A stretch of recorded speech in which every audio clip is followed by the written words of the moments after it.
Hello, everyone. I'm Nataly Rader, and this is World Cultures on View podcast. Welcome. You feel sometimes privileged to be living the way we are in this world, and I approach them with my heart, honestly. It is great to have Eva Colomer in our studio today. I'm excited and looking forward to this conversation.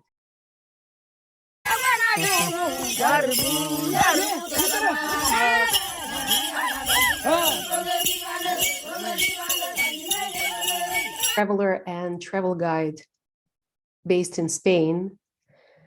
She has a very interesting life cycle. I'm looking forward to hearing the story from Eva herself. Let's begin.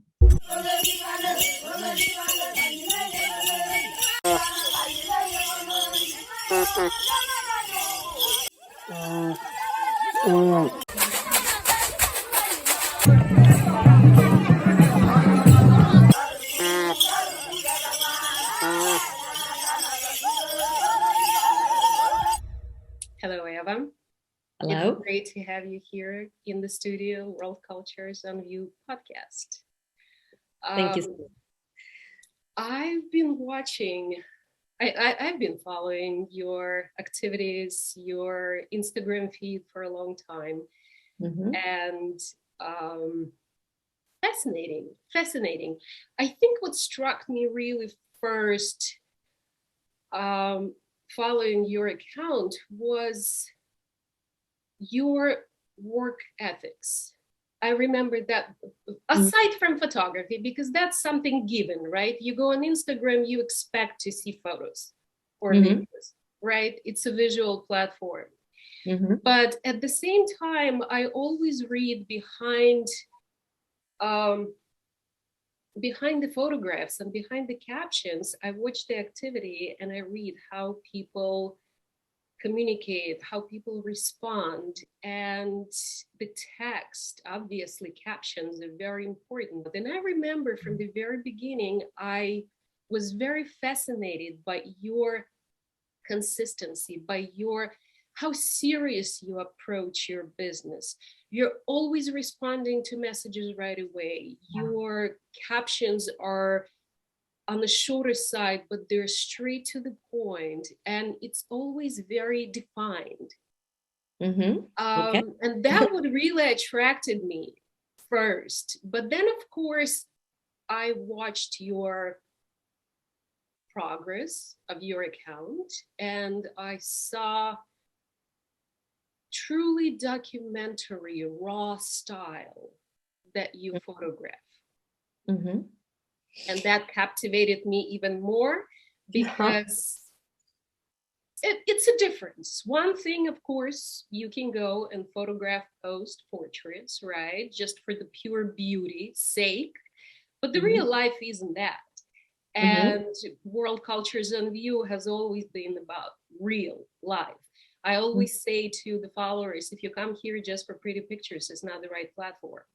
Because this is about cultures, this is about events. And it's interesting, I've been more and more lately drawn to anthropology and following more of historians and anthropologists because it's so interesting. So anthropology, that brings me to you and your story. So let's start with fascination with cultures, not photography right now. We'll talk about it later, but let's talk about your fascination. When did it start? At what age and how it happened? Oh, wow. I think I have to go back quite a long time ago, I'm afraid, just before I studied anthropology. I remember going around Europe basically with my parents, which I really like to thank them so much for opening up my mind and being aware of the other with the capital letter, this other. And we had this little car, was a normal car, stuck up with all the tents because we didn't go we went camping, sorry, we didn't go to hotels and everything. And so we toured all around. And I remember, for example, I remember an anecdote my parents made me notice, that we were in Switzerland and we went to that restaurant and everybody was quiet. We are from the southern of Europe, you know, that we are Mediterranean people. They tend to speak louder and so on. And so they pointed at the other tables and said, "You see, you can't hear anything." And then we went to Italy. I'm sorry for that, but they were like us. I mean, they spoke very loudly. Emotional. And yes, Yes. I mean, it's nothing bad with one or the others, obviously, but I remember that they made us notice all these little things. And so I was kind of aware of this other that fascinated me. And then little by little, I guess I started like reading, or I don't know. I remember, I don't know how you call it, this Tintin. Tintin.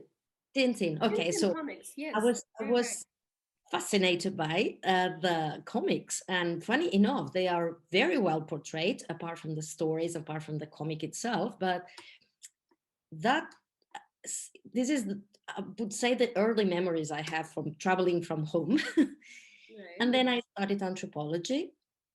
I got a little bit disappointed, I must say, because at that point I realized that working on that was quite difficult. So I just kind of stopped dreaming about being an anthropologist What was myself and the challenge? traveling. I'm sorry to interrupt you, but Yeah, what sure. was the challenge? At that point, the university kind of frustrated me because it was very academic and very distant. You were looking for adventure. Yeah. And well, things went other ways. And so I just kind of, I always continued traveling, of course. And then I just, especially to Africa, I don't know why. So, or maybe I have a reason why. Maybe I'll tell you later.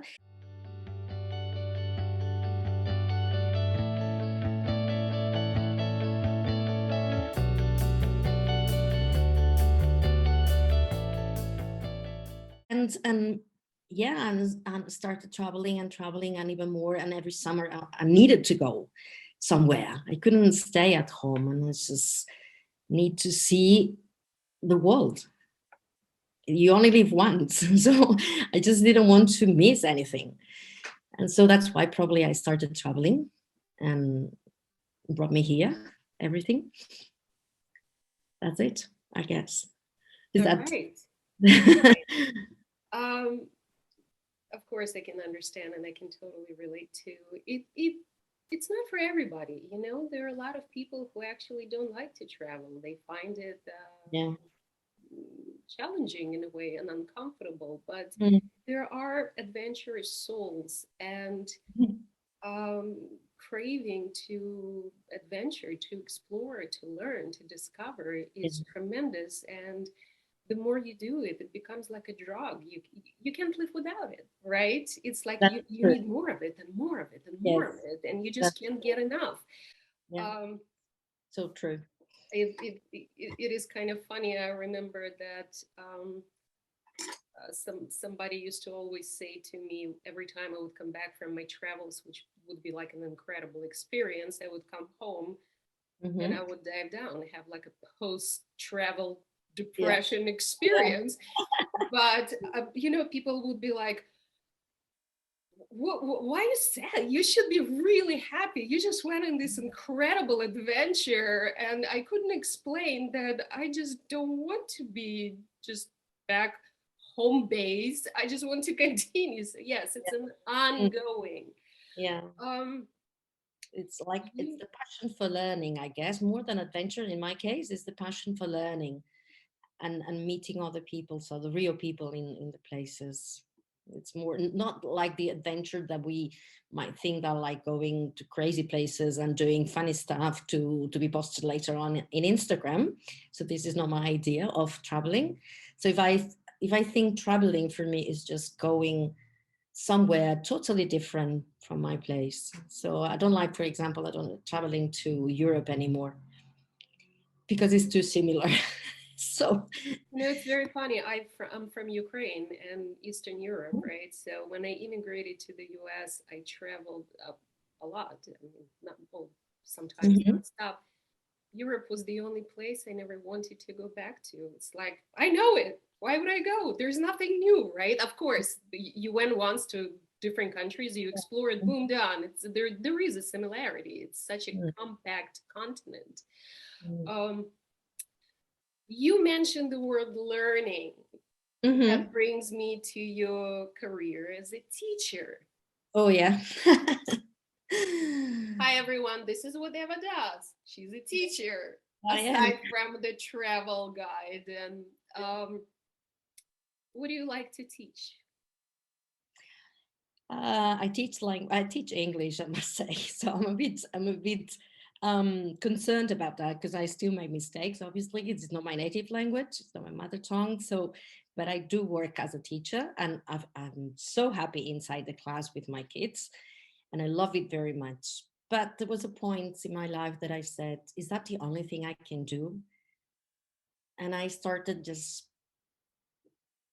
trying to find out what really drove me crazy, which was traveling. So how can I travel more apart from holidays? And so I started like trying to find out the way. So I thought, maybe being a guide would be a nice idea. Mhm. And so I started like this, just trying, and they got me. So it was a surprise at that point. But That yeah, was during that was during COVID or before COVID? just before COVID, 4 years ago. 4 years ago, I started. I was about to turn 50, that critical age, if any. And so I thought, well, do I want to end up like all my life being a teacher? Said no, I want to try something new. And so I started coordinating trips. I had about 7 trips with one travel agency that gave me the opportunity, which I'm so happy for that. And then I met this other company that I'm working now, and they are more focused on what I really like, which is tribes and remote places with people, obviously, not just a landscape and animals like I used to do. So I'm really involved in that now.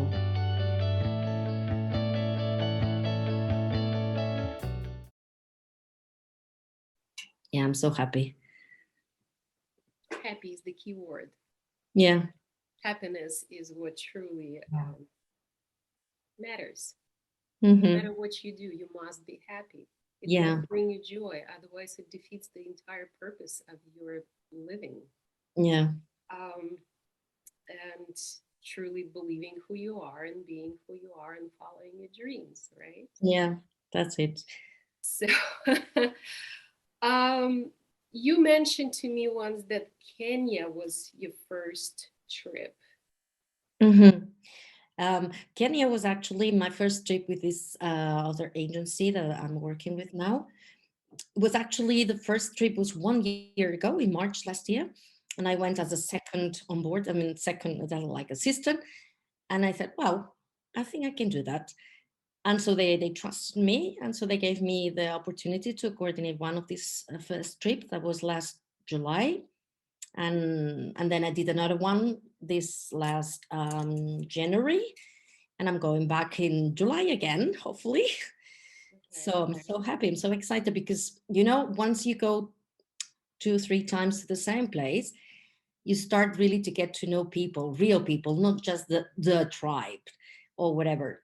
Just it's people that you meet, it's friends eventually, and they recognize you. And because we travel like with respect, and we have this protocol of photography and how to approach communities, they really welcome us again, and they're so happy to see me again.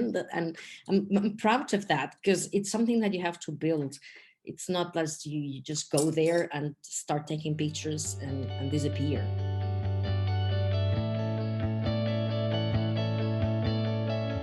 So you start to create these bonds with people, and this is what I like. Yeah. Many do that. Many just go, you know. Yeah. I mean, Unfortunately. it's a known fact, but I think I would call it a known almost issue in a way, because there are so many who just load up on those Yeah. vans and buses, arrive to the tribes, snap, snap, snap, snap, snap, and almost direct people what to do, and then they leave.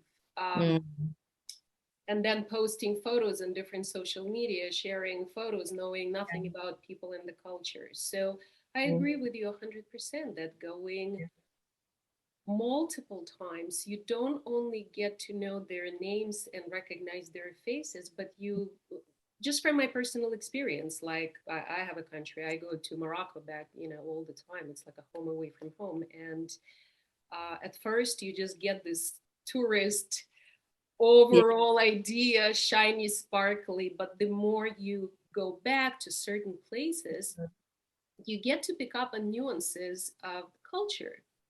Mm-hmm. You get nuances of their lifestyle that at first you obviously overlook. Yeah. More of their true nature comes through because now they are comfortable with you, right? Yeah. So what, let's talk about the culture. Well, like, you say you really love it. You really love doing what you're doing right now, traveling and taking groups, but more so you yourself diving deeper and deeper into the surroundings and the culture, right? Tribes and not. What is it that attracts you so much? What is it about that life and culture? I always think, well, it's a difficult question to answer because it's like something from inside. So let's see. I always try to figure out what would I do, how would I be if I had been born there. So how would my life be if I hadn't been in this culture that I am? Um, and then you start building this respect to these people because you feel sometimes privileged to be living the way we are in this world. And I approach them with my heart, honestly. And just sit with them, and if they are kids, for example, I just low down to their level and I sit with them again and I play with them. Not because I am the funny muzungu that we say white people that is coming there to have fun with them, Right. but just really to feel like them. I don't want to be regarded as a superior because I am not. It's like approaching as a human being, just naked human being, without judging them. That's difficult sometimes. You don't need to judge people. If you start judging, there's wow, they are not developed and all these things. Um, then you don't see the real picture. I think you have to go naked in the sense of no pre views of that, and so that you get the impact, the whole impact on you. Yeah, sometimes you can feel uncomfortable sometimes because you unpack your all your stuff and you have this tent and you have this food and you have these clothes and you can see them, they are half naked, but it won't help them if I give them my clothes, for example, or if I give them my food. Maybe they can eat for one day, but this will not help them anymore. On the contrary, they will get used to it that white people are traveling because they want to give them something. And this is not why I want to travel. So, yeah, guilty. it's it could be sometimes, but it's something that you have to elaborate from inside. And do you have this feeling like you just want to give more? You want to um, share more of what you have with people when you travel? Like you just mentioned that you Of course, you're not going to bring food and you're not going to bring this and that, because what's the point, right? Yes, you do introduce them, but um, it's not like they can go to the store and get it afterwards, even if they really like it. So the less of influence we have when we travel and truly respecting their raw lifestyle, and that's what matters, right? Mm. Um, Well, at some point, after traveling quite a lot, and I wanted to try these volunteer programs as well. So I took three of them because I wanted to be there to feel like how is it to be a volunteer? How is it to work for them? And how is it to help them if they're actually, the word help is also a little bit tricky because it means that you've got something that they don't. So they need you in a way, and I don't think they need us in that way. But anyway, I had to try these volunteering programs, and eventually I realized that if you take people in a responsible way, like the way I'm trying to do now, you actually empower the communities, the local communities. You make them see that they are valuable, whatever they are, whoever they are, and whatever they eat, etc., etc. And so, again, respect is essential, knowledge is essential. And if I bring these people, these groups to them, they see that they are kind of, wow, we are important. And these sometimes these remote communities are absorbed by other tribes because they are more powerful. And if you go there, say, no, no, I am interested in you. I am interested in your language that only seven people speak in the whole world. They say, wow. And so that gives them the feeling of identity. And I think that in a way, we are doing more for them going like this way than just going there and planting some flowers or something for them, some food for them. You know what I mean? So it's like, Absolutely. You eh, dignifying them, basically. You adding that sense of dignity and pride for who they exactly, are. that's it. So they should be proud of who they are. We're Yes. telling them you are valuable. That's why we come here so far away, because you have something to tell the world. I mean, that's why basically I post in Instagram as well. So it's just, look, we are not the only one here. There are others who are living different lives.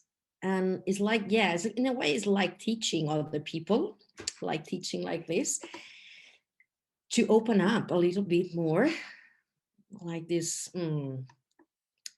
idea of that we're not the only one. Our society is not the only one. Our way of thinking is not the only one. So there are other people who have their values, and they should be respected and shared. when, when we go to these communities, we take our time to introduce ourselves and we have this lovely chat with them. So there's always somebody who's helping us because they speak so many different languages. So we find a local guide in place. So they speak the same language, and English is not sometimes known by other, although we think that English is a common language, not everybody speaks English. And so we greet each other. And there is always this moment that I say, what do you want to know about us? So are you curious about where we come from, what we eat? Because they have also these ideas of white people coming there being very rich or having 20 cars or whatever. So it's good that it's like, as you said, it's like an exchange of points of view of things that, oh, I didn't know that. And so it's good to have this exchange of points of view. I think it's just essential, not that we learn from them, that they can also learn from us in this way. You right now concentrating on Africa, but among all those countries that you've traveled to, Mhm. other continents, was there something that you struck you, something that you remember, something that you Mm. connected with? Maybe not on the same level as you connect to Africa, but I don't know. I think that I'm just so attached to Africa that well, India was a hit as well. I okay. had been waiting to go to India because I thought, no, I'm not prepared to go to India. because I thought, these images that we have that probably they are wrong. So I eventually went to India quite a long time ago already. And I thought, wow, I should have gone there before, because it's this tremendous place. It's full of people, color, smells, everything. And I remember the first moment I just stepped on the airport in Barcelona back home, and everybody was saying, my parents came to pick me up, and I said, how was it? And the first thing I said, I have to come back. I have to come back because it's amazing. I never came back, but still is on my list, something that I really want to do. And Yemen was also the first country abroad, I mean, really abroad. Unfortunately, it's a country that a bit difficult to travel to now, but it was, wow, amazing as well in Yemen. I'm from Asia. I've been to the Philippines. I've been to Malaysia. I've been to Singapore. Crazy place, by the way. And I've been to whatever. What else? What else? Sri Lanka, the Maldives. Something totally different as well. Iran. How was Iran? Iran was amazing. Amazing. Capital letters here. Yeah, that was just before the COVID. Just before COVID. I think it was the last one I did, the last big trip, or nearly the last one before COVID. People are amazing. They help you. I remember that I just had to take two planes with a group. I mean, I was with a group. I had to buy the tickets. We got on the plane. The tickets were not paid. Somebody paid them for me, and I paid the person on arrival to the owner of the hotel, and that man would transfer the money to the one who I spoke on the phone only, who had bought the tickets for me for 12 people. And it happened to me twice.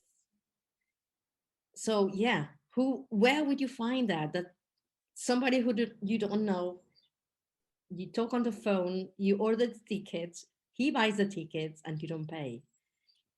It was The amazing. pure, authentic generosity and kindness. Totally. Very, but apart from obviously all the buildings, all the history, oh, amazing, beautiful, beautiful. I've never been to Iran, and it definitely at the top of my list. Yeah, I'd love to. It's not as easy to go from the United States. It's I one of know. the Yeah. very strongly sanctioned countries, but Hmm. everybody I know, even here watching, when some help is needed or when people need some kind of assistance, whether it's financial or emotional, Persians here, as they call them, Persians, Iranians, they're Hmm. always first to jump to the rescue if they can. It is, yes, and Rumi, I always say Iran to me, like in my mind, it's a country of, it's a home of Rumi. And um, even photographers, all the women on World Cultures on View on the platform from Iran, I take tremendous joy reading their captions because it's like poetry. They Yeah. do write a lot and they write so beautifully. You just want to keep reading nonstop. Yeah. So yeah, you were very lucky you were in that country.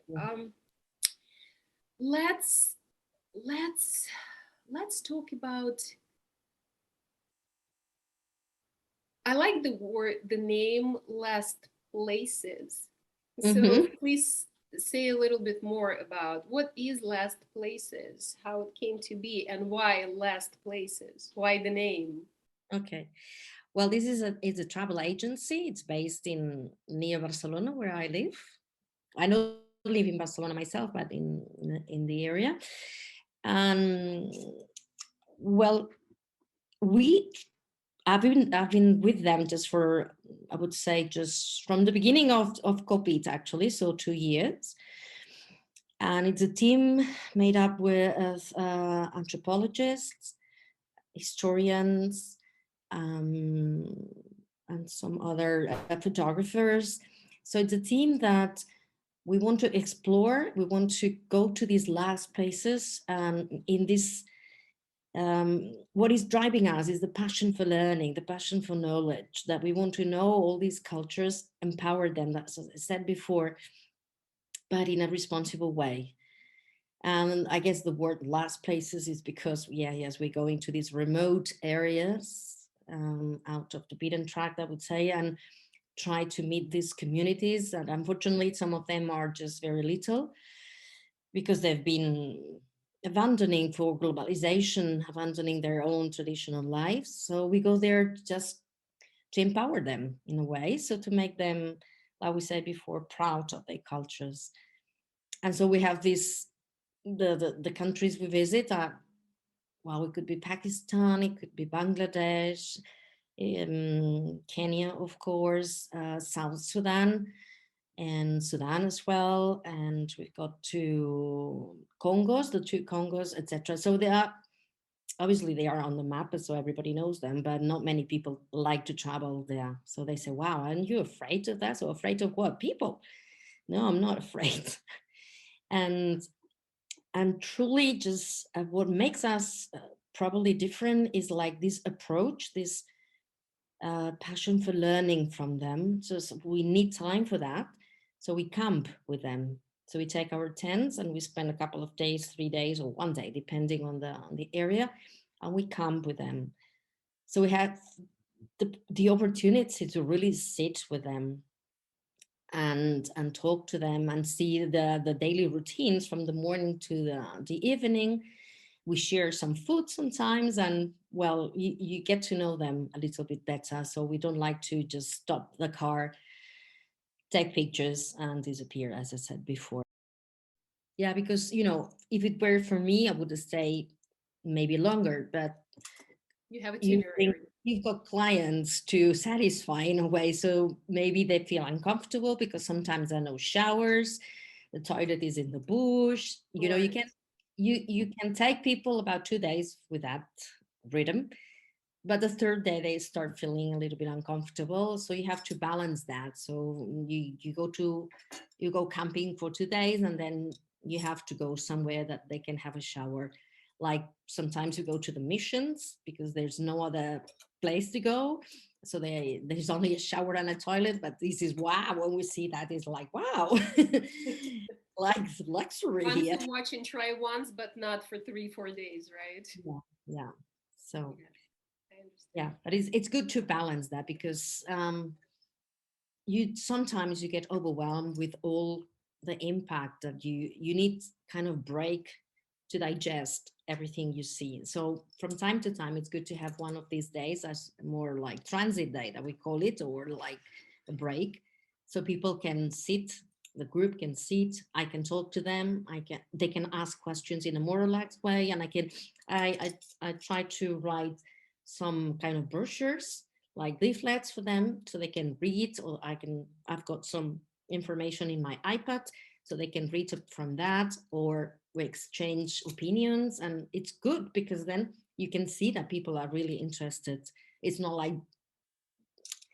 like visual impact one after the other, like they need this time to reflect on what they have seen I and like that. compare. And yeah, yeah, it's good to have this Yeah, rhythm. I like that style of travel. Mhm. Because when you travel with the group, it's like, okay, we meet back by the bus in 15 minutes. Yeah, I've done it.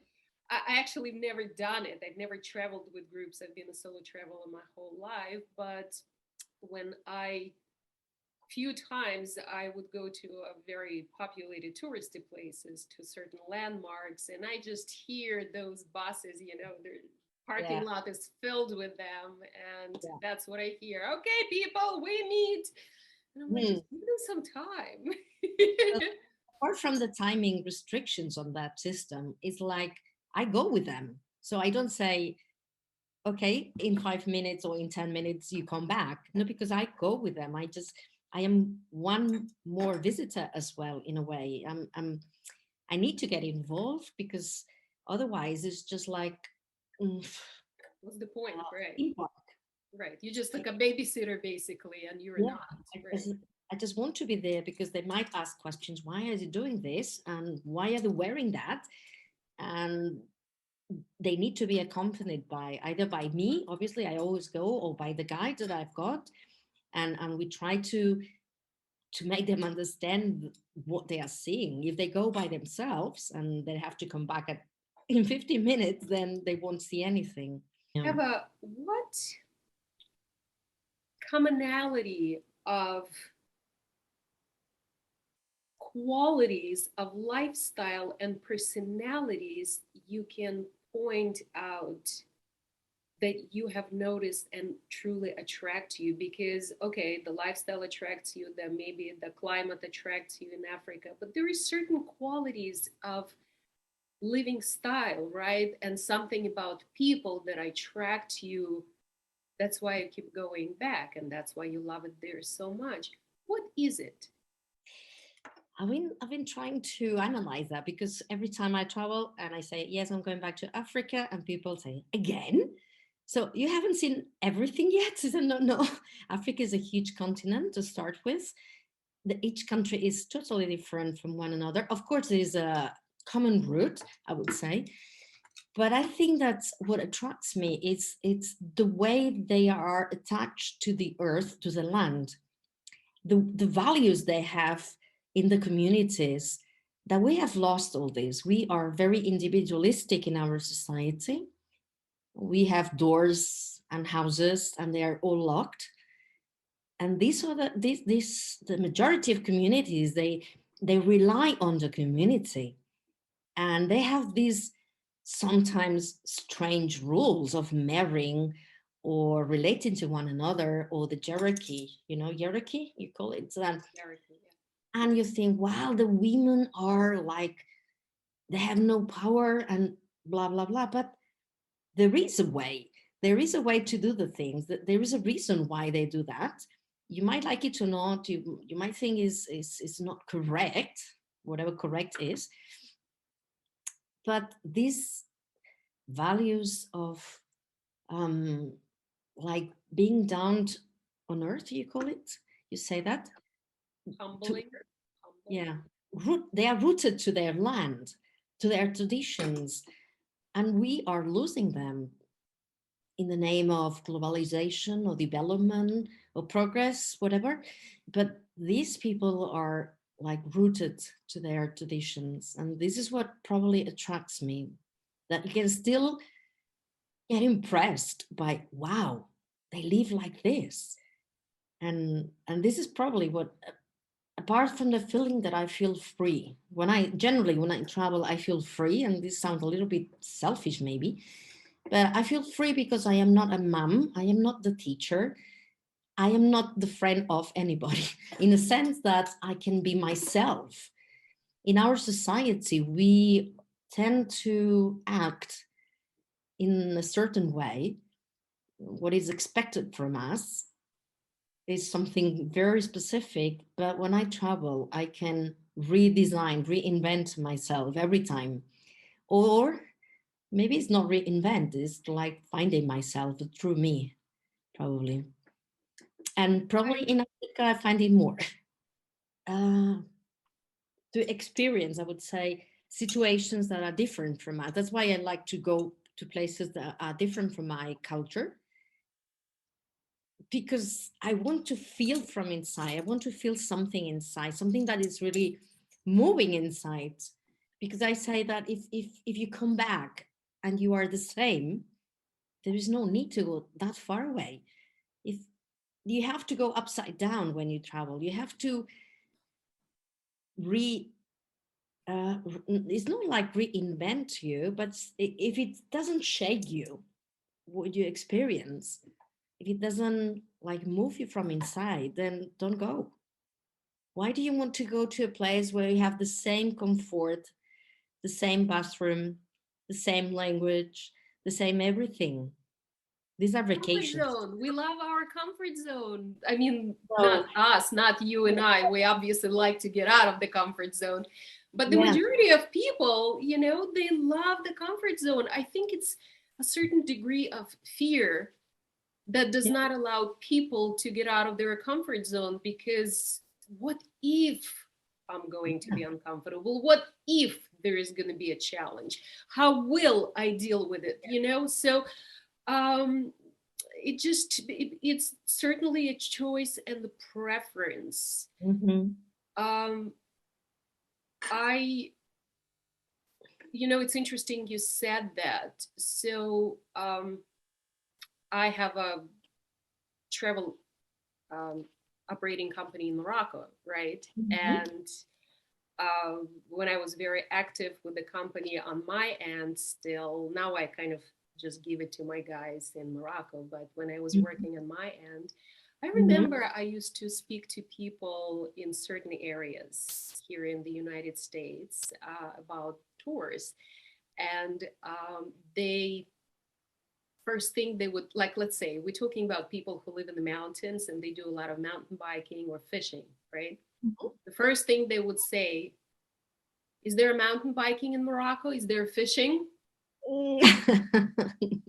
Why would you want to do the same thing that you do Yeah. at home continuously on a daily basis? When you travel to other places, experience what they have to offer, right? Experience their lifestyle. Mm-hmm. But no, and it is so interesting. And I do know a lot of people, some friends of mine who really love mountain biking, so they just schlep their bikes to Switzerland or other places, and that's what they do. They just, they mountain bike.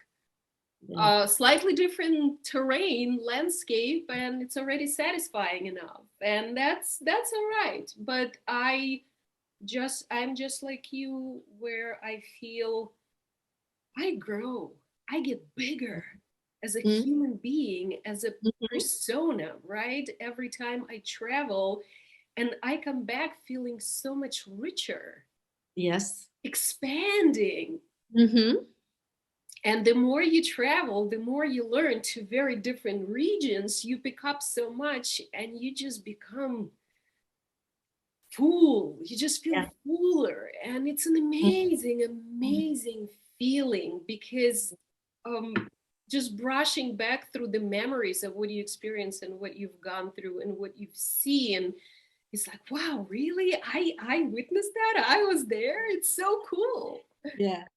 This is what happened when I was trying to find a photographs for you to send to you. Yeah. I just got into all my recent photographs and I was, oh my God, I forgot about that. Oh my God, and this is so cool. And just wanted to see more. Yeah, so true. You have a different perspective and you learn to be more flexible. Okay. All right. That's it. You said it in other words. Yeah. Absolutely. Okay. Yes, You learn, yes, yes. yeah, you Absolutely. you know that apart from that, what you have, the way you behave is not the only one. You learn to balance things and you put into perspective, I would say, many other things. And you start talking to people, sometimes they don't understand you. So, but you go there and they are poor. Say, what is poverty for you? That they don't have a car, they don't have electricity, they don't have this and that.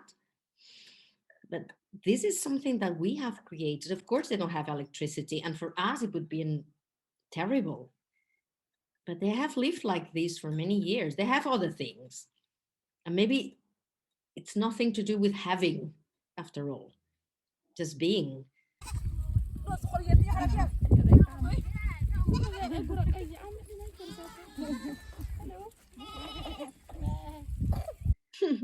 And you can see them that they actually have, from, I would say, an ethnocentric point of view, from our point of view, they have nothing. So how can they live here? There is nothing, we say.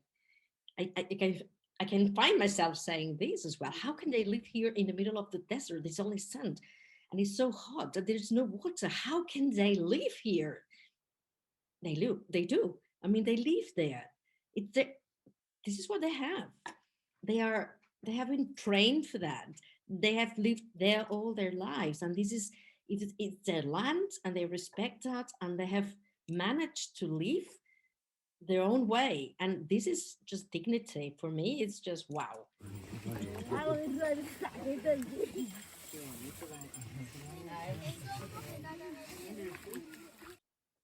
they can do No, that. I think that what you're saying right now is so important. And one of the most important things about travel to remote areas and around the world is to remind us, the Western society, where we come from. As Mm-hmm. a human species, I'm not talking about we Mm-hmm. specifically, but where we come from. And I know right now, especially during COVID, and slightly before, because of such a high stimulation of the lifestyle that we live right now is overloaded with information. It's highly Mm-hmm. stimulated. I was listening to some podcast the other day, and they were talking about cognitive overload. Mm-hmm. So we have a cognitive overload consistently. Yeah. And to us, it has become a norm. It's a normal lifestyle. Mm-hmm. But there's been a great, I think, tendency and movement with forest healing, and which right now, at least here in the US, in the Western, right, in the West, um, which is borrowed from Japanese culture. They have Mm-hmm. actually, it's called forest bath, where they travel for a day, groups even to nature, to forest areas, and just hug the trees and spend time with the trees. Mm-hmm. There is a movement which is trying to remind, while we are killing the planet and the nature, I'm not even going to talk about climate change here today. The, the tendency is this movement to remind people that there is nature, that it's healing. Look for green, look Mm-hmm. for fresh, look for Mm-hmm. invigorating by nature, not Mm-hmm. stimulated by substances and other ideas and other whatever is available in our life, Mm-hmm. right? So what you're talking about, that, you know, when you look at the lifestyle of remote areas, let's say in Africa, and we think to ourselves, oh, how do they live if they don't have anything? They have Mm-hmm. more than we do. It Yeah, depends from what angle you look at it. exactly. Yeah, they can manage to make things like tools or clothes or the houses itself from any kind of material. I was just mesmerized about the. I remember in this trip to Kenya, the first time I was overwhelmed by all these colors and lifestyles and people. I was a little bit like this. The second time I could just like, okay, just relax and take it easier because it is actually overwhelming in a way. And I started like just looking at the houses they built. For us, they would be huts, like it's a dome house with nothing inside. That's and too simple vision, obviously. And there's a bed, there is maybe something, some pots for the on the fire, maybe some clothes hanging somewhere, and that's it. No windows. But then you have a closer look, and in every community, they build their houses from what is available in the area. So some use grass, some others use branches from the trees, some others use mat, cow dung, anything, and even clothes. And I remember the Rendile, which is one of the tribes that I liked so much. I've got these pictures, and the outside, it's like patchwork with jeans, towels, jackets, just like open, and they wrap the houses, and then with something to attach them because it's windy. And it was how clever. We would just sit there and cry and say, we haven't got a house. But they live like this, and they are beautiful. In a way, they are so creative. They are amazing. And in each community, I started to pay attention to these houses, and they are amazing. And each one is different. And they have a happy life. I would like not to think that, oh, they are poor, but they are happy. You know, this simplification that people say, yes, they were poor, but they're so happy. They're always laughing.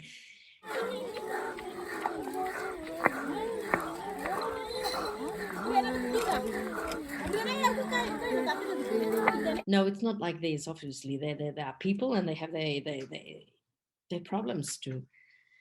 But it's so amazing how without anything, and it's a false perception. Obviously, they can actually have a lot, Thank and you. they're I ready was to just share it. about to say that I think everything that you've described is their ability to, it just, we're talking about survival instinct, Yeah, probably. survival ability, which we lost Yeah. nearly Hmm. in Western civilization, but they have it very strongly, as you said yourself. They just utilize whatever is available to them and they manage and they become so creative.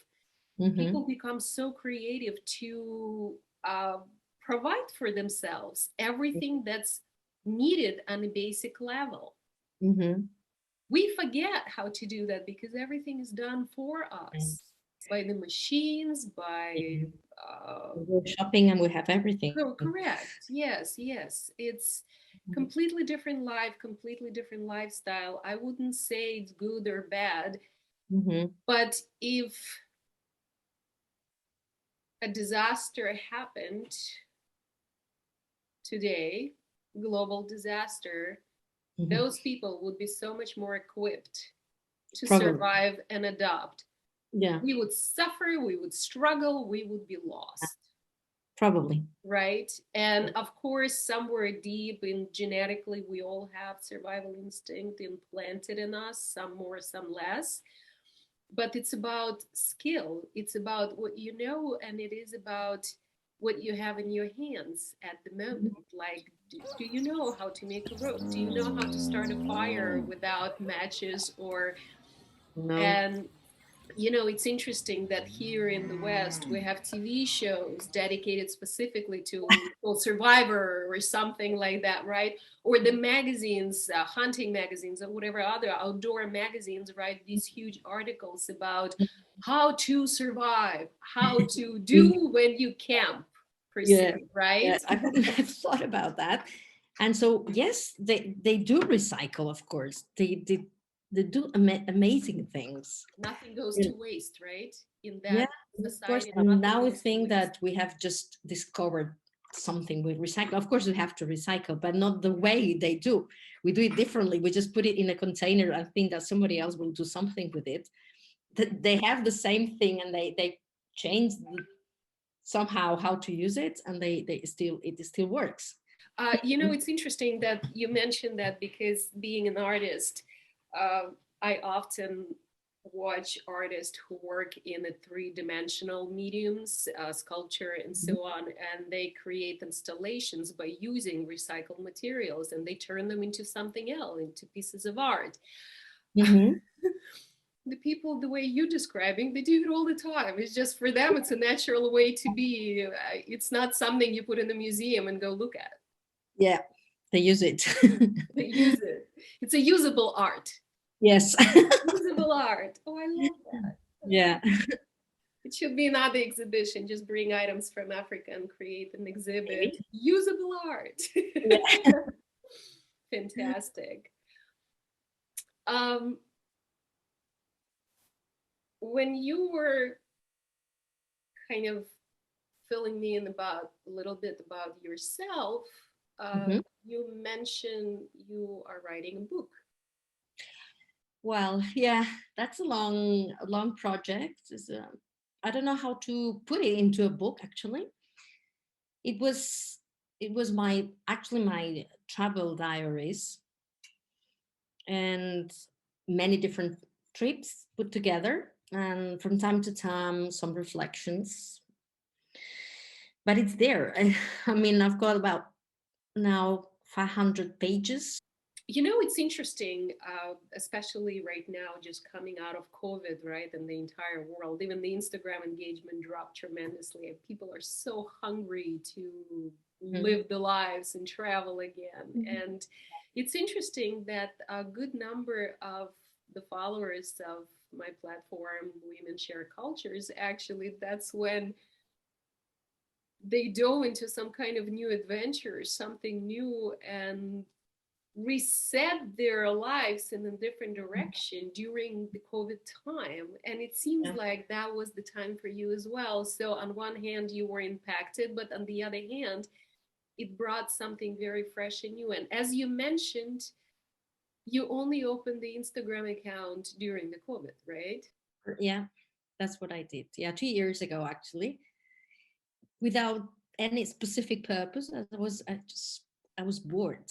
When in the lockdown, we stayed for 2 or even 3 months in at home, and I thought, well, maybe it's time I do something new. So I I didn't even know how it worked. My kids had to teach me actually, and without any purpose actually. And so I started posting photos. It was me in somewhere, like playing a little game. So where am I today?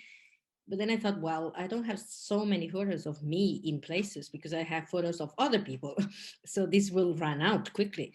So I have to think of something different. So I started just checking my folders and everything, my files. And wow, I've got quite a lot of photos here too. Maybe they are of interest of anybody. And so I started posting without anything in my mind to reach anything, just for the fun of it. I just wanted to do it like, as you said, like giving a serious um, way of treating the images. Not here am I with these people. So generally, it's just I like to mention the community, the tribe, or the people that I taking the picture of, where they are, and if they are nomadic or what style of living they have. Something like serious, something like scientific a little bit. Even some, this is something that actually I didn't do at the beginning. And so a friend of mine said, well, you should, I mean, you've got enough knowledge and enough quality of photography for you to go beyond that. So write something, as you said, write something. That friend of mine said that, okay, I'm going to do that. And always put a location as well. And so I started growing in Instagram, and it was like, wow, I didn't know that could happen to me. And I was I still I'm very much amazed by the reaction of people. So I'm very glad. So my followers and people that interacting with me and even asking for advice, and wow. And then suddenly somebody from the agency, Last Places agency, contacted me on Instagram, thanks to Instagram. Funny enough, that one is called Juan. We had met about 9 or 10 years ago when he was presenting a book near in another city near where I live, and there were some funny coincidences with this guy, but we never met after that. So after 10 years, he contacted me and I said, wow, he wanted to know something about a photograph I had posted about a tribe. And I said, wow, this is my opportunity. He's the anthropologist. And so I'm gonna, yes, I am an anthropologist too. Would you mind if I could? I didn't even know how to start. Said like selling myself or something. So I would like to work as a guide. Do you mind if we meet or something? And then we started talking and chatting. And so, yes, we connected somehow, and it was my opportunity during COVID times to actually develop this a little bit more, this guiding experience. Funny enough, yeah. So, speaking of being in the right time at the right place, but doing a lot of work prior to that in order to end up at the right place at the right time, right? And again, you see, this is a perfect example. Universe brings it to you. I don't know, call it universe. Some people call it God. Some people call it destiny, Yeah, fate. There are so many words describing it, but yeah, there's a reason why those words exist, because probably there is something real about that, right? yeah. And um, I always view it as a reward. You do a lot of work and then Mm-hmm. you get rewarded by some opportunity presented to you by a chance. And sometimes, especially in our Western world, in our Western society, we are so busy and constantly preoccupied Mm-hmm. with our what's in front of us in our daily routines that we quite often overlook and Mhm. miss those signs, those Mhm. opportunities. We're Yeah. too fast. We're too eager to move on, from that spot. It's like, oh, this happened to me. Great, move on. Without actually stopping for a second and thinking, like you said, and beautifully that it caught you during the COVID time when there was really nothing else to do. And you noticed it and you said, wow, this is my opportunity. I got to Mhm. jump on it. Let's see what Mhm. happens if I Yeah. do. Mhm. Right. So I think sometimes that's like a whole nother conversation, but it's a great example about mindfulness Mhm. and being in the present moment and Mhm. actually knowing how to listen, how to pay attention, and how to slow down, Mhm. right? Because we all, and I guarantee 100% that every single human being on earth at one point or another in their life is presented with some kind of opportunity, Mhm. whatever it is. Mhm. It's You just just a have to matter be of aware. recognizing it, Yes, right? that's it. Mhm. And grabbing it, taking it into your hands and exploring it. And Mhm. if it's not what you think you would want at this point, that's fine. But But more at least likely, it right. will be something. Yeah. It will be Yeah. something. Eva, this been really lovely. It's for some reason, judging from your photographs, and this is first time I'm meeting you. I had the feeling that you were very high energy person. Really Like bad. when I see you with people in communities, in African communities, tribal, there's some kind of like a lot of almost through the photograph, there's a lot of energy coming through. And yet right now I'm talking to you, you're so grounded and you're so relaxed in a way, and such an easy flow of a conversation. It's very pleasant. Thank you. um, Grounds me because I'm crazy high energy person. What advice would you give to people who travel to remote areas, to last places? So, so I would say that you have to travel with your heart, if that is possible, and your eyes open, not judging, trying to leave all your prejudices behind. Otherwise, you won't be able to see anything.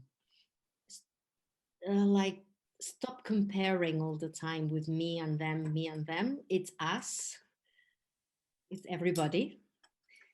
Try to feel more than take pictures, and try to be there, not hide yourself behind a camera, for example. And uh, try to learn just the basic language to communicate, just saying hello and thank you and how are you. So you can interact a little bit, just a little bit, and obviously respect what you see, and don't try to tell them you should do this or you are poor and I give you that. Just be yourself, but in this respectful way. And just pack light, not only the suitcase. I mean, go naked, as I say, just like don't read a lot before you go. You will learn more. I do that. I mean, I learned a lot. I just need to read that because I need to explain sometimes to some questions that I don't know, that I so that clients want to know special things that I need to be prepared for that. So I need to be informed, but for them, I think it's good to just be blank, a blank page, so they can actually, like a sponge, just get everything. I don't know if that answers your question. Absolutely. Absolutely. It answers my question, of course. Um, then I'm going to ask a sub question of that question. Mm-hmm. You mentioned the photo camera. So, for those travelers who do travel with the intention to photograph, and who will be hiding in a way behind their camera a lot, because um, me as a professional photographer, I can tell you right away, once I'm behind the viewfinder, I can't stop. I That's know. why when I travel, I don't photograph. I don't Yeah, photograph. this is good That's advice. my personal choice, because I don't, I mean, first, at least when I go first time to a certain location, I personally do not photograph, because for me, the experience of connection with people, and um, I don't want to be limited by the viewfinder, no matter how wide the lens is. I want to have my peripheral natural vision and observe it all. Mm-hmm. But for those people who do travel to be behind The camera. the camera with the looking through the viewfinder, what advice would you give to them? If they can use the camera after a while. So not just jump out of the car and start clicking. If they can start clicking the second day of the trip. I'm not a photographer. I don't consider myself a photographer. Right. And I'm just a curious person, I would say, that from time to time I like to see the pictures again. So I have to take a picture. But if these people with this long lens can just start reducing the lens and try to just get something smaller, so they have to go to people, they have to talk to them first, sit with them. Otherwise you just have, just anybody can take pictures like quick. But if you want to, that to say that you want to portray the soul of somebody, that is very poetical sometimes. You have to know the person, you have to find the right moment. And the right moment is never in the first minute you meet somebody, because this person might be annoyed even. Why should you step up of the car and just click a picture just in front of me without even saying hello, how are you? This is very rude. So for these people who just want to take pictures, I would say, yes, okay, it's your hobby or your passion. Try to take the camera out of the case day two. And once you are in the community, wait for just half an hour before you actually start taking pictures, if that's possible. Um, Again, the company you work with is called Last Places. Yeah, All right. last places. Yeah. And there is a website as well, which I Yeah. will add for the viewers Cool. if they're interested. I Thank will you. add Thank you so much. to. Yeah, it's a brand new website. We just changed it a little bit about a month ago or so. You could find the different people just making up the team. So it just from different approaches going to the same place. So nice. Yeah. Well, is there anything else you would like to add to No, not for the moment, but I think that it's been great talking to you. thank you? And I would like to thank you for your work, obviously, for your platform. It's really interesting. It's women, it's culture, it's me, it's you, and it's so many women behind. And I know that, and I love it. And you're doing a great job. And thank you for the opportunity to join you somehow in your job or in your passion as well, I guess. And I'm so happy, really.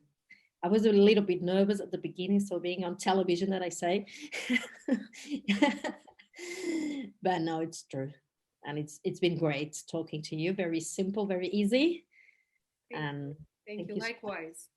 Likewise, I would love to thank you for accepting the invitation, being here today and talking to me. It's Anytime. been a very pleasant conversation.